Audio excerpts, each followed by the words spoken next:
I'm so excited to be out here and to tell you all a little bit about my day-to-day life when I go to school. So first, I go to school at around 8:15, which is an hour later than most kids do. I wait at the front door for the vice principal to escort me from the door to my class so I don't run off to go join my peers in normal school. Then I sit at my desk behind the plexiglass box, and I sit there, I open my computer, and I look at my assignments for a good 20 minutes before I finally decide which adverb I want to learn about. I learn about adverbs and clauses and how to write a sentence or paragraph correctly. I learn about the laws of physics and how popcorn pops.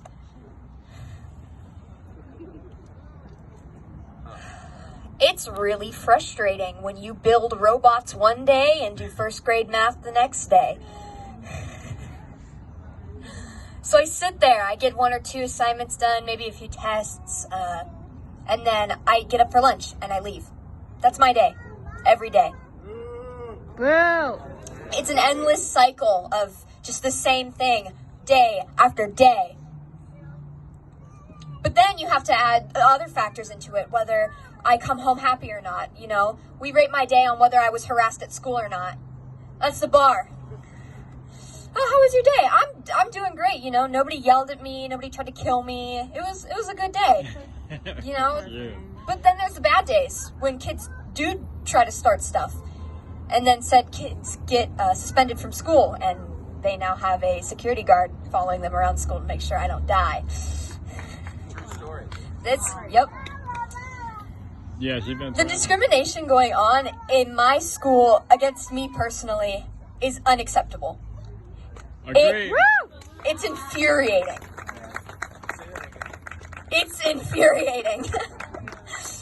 The fact that I go around with a legitimate reason not to wear a mask. I've done it before, you know. I tried the first few times when we were meeting for my 504 plan. Almost went to the hospital that day. They've seen what it does to me. I've had multiple mental breakdowns and I've self-harmed in front of them. But it doesn't matter. They will still put me in this fish tank and they will still discriminate until I've given up. But that's not going to happen, so I'll keep sitting in that fish tank. Yeah. I'll keep sitting there decorating it with Heidi stickers and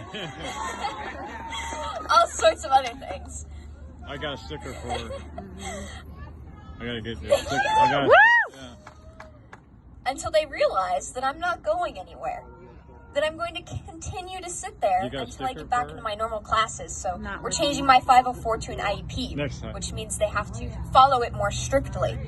Hopes for that is that I will go back into my mainstream classes and I will be a normal high school student. Of course, I can't really ever be a normal high school student when there's kids running around yelling and screaming at me all the time. So, thank you.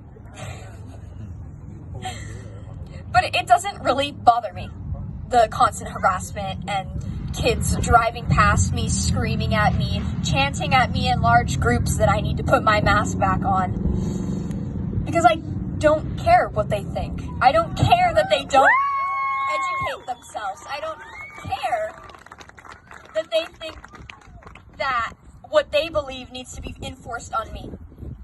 I'm not yelling at them, screaming and telling them to rip their masks off their face. I'm not running around, you know, coughing on people or whatever. I'm respectful.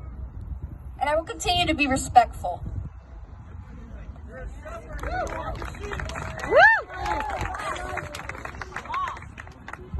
I think it's really important to bring up cases like this where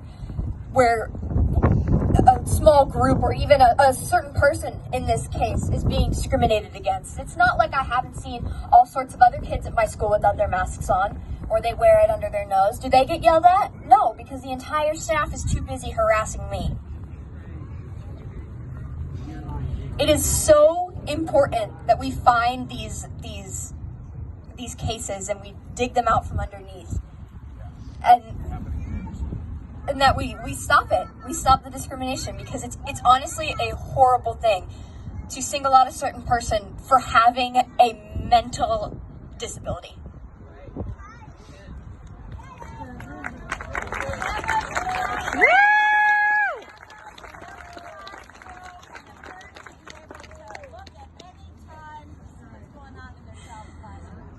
So I just wanted to thank you all for coming out here and being able to fight against that discrimination, to be able to fight against everything that's being forced onto us and the things that we are being told, that we are horrible people for wanting to breathe and have an opinion.